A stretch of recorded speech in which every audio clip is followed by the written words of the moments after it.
Diduga adanya kelalaian dalam penanganan pasien yang melahirkan, pihak RSUD Palabuhan Ratu dilaporkan ke Polres Sukabumi oleh orang tua korban, di mana balita yang baru dilahirkan meninggal dunia diduga akibat penanganan yang lalai yang dilakukan oleh bidan perawat di IGD RSUD Palabuhan Ratu.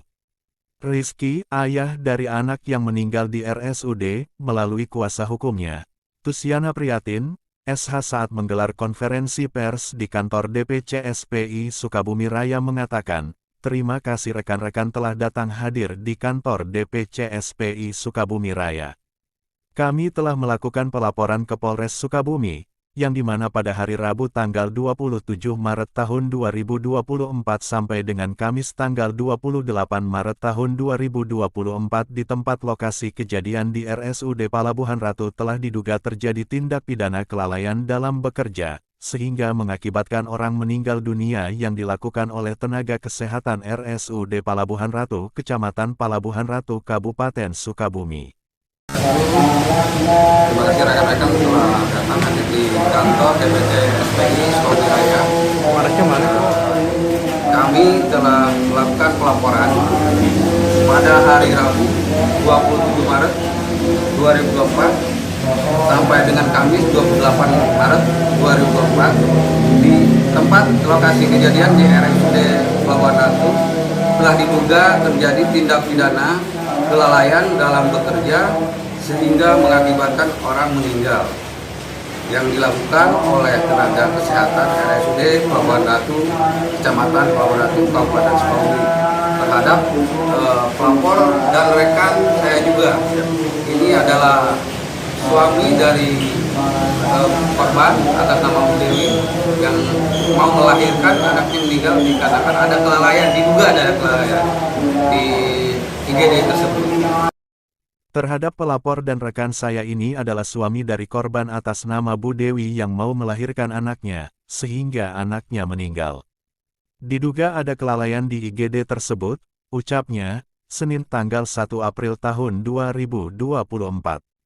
Tusiana pun memaparkan bahwa yang kami tidak jelas sampai sekarang itu hasil kematiannya itu, bahwa pihak rumah sakit mengatakan gagal jantung, padahal dari awal kita periksa itu normal semua tapi kenapa dari keterangan itu ada gagal jantung, makanya dari pihak kami tidak menerima dengan keterangan tersebut.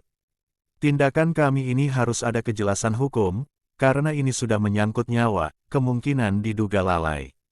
Mereka sudah tahu bahwa kehamilan pasien ini sungsang, kenapa harus dibiarkan, bahkan waktu masalah obat juga itu tindakannya tidak ada. Kebetulan kami pas jenguk sudah lahiran dikasih obat pun tidak ada, malah pada tidur semuanya, pelayanannya itu betul-betul sangat lalai, terangnya.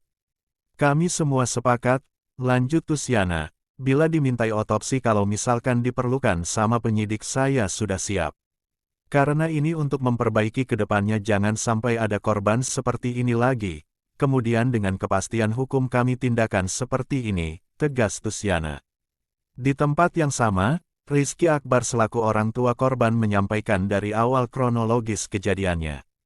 Jadi tempatnya sekitar pukul 9.30 WIB saya datang ke Bidan Anggia yang letak kliniknya itu ada di depan rumah sakit Palabuhan Ratu. Ketika datang ke Bidan Anggia istri saya ditanya ini udah pembukaan 1, bahkan dicek detak jantung anaknya juga normal.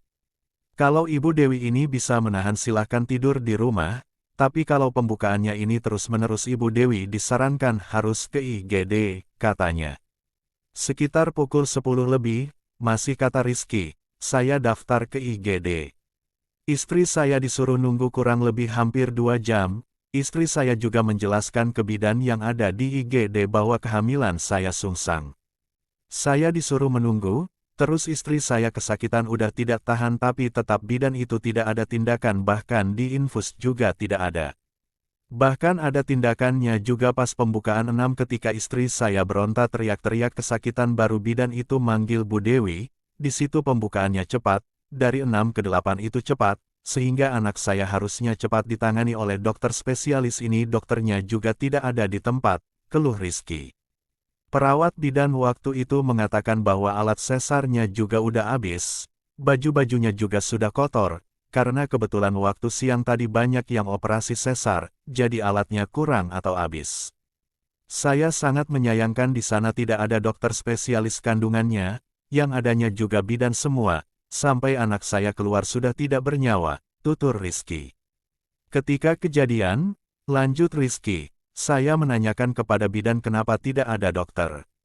Bidan itu menjawab, bahwa tenaga kesehatan di sini terbatas, dan peralatannya juga terbatas, bahkan baju-bajunya juga pada kotor, soalnya tadi siang banyak yang pada disesar. Bidan juga waktu itu menjelaskan mengenai kandungannya di IGD bahwa tali pusarnya itu kejepit oleh leher, sehingga tidak ada oksigen yang masuk. Bahkan air ketubannya juga sudah hijau kayak sudah lama diduga bayi itu keracunan. Reporter Nusantara News TV, Andi Pratama bersama Robi Andira melaporkan.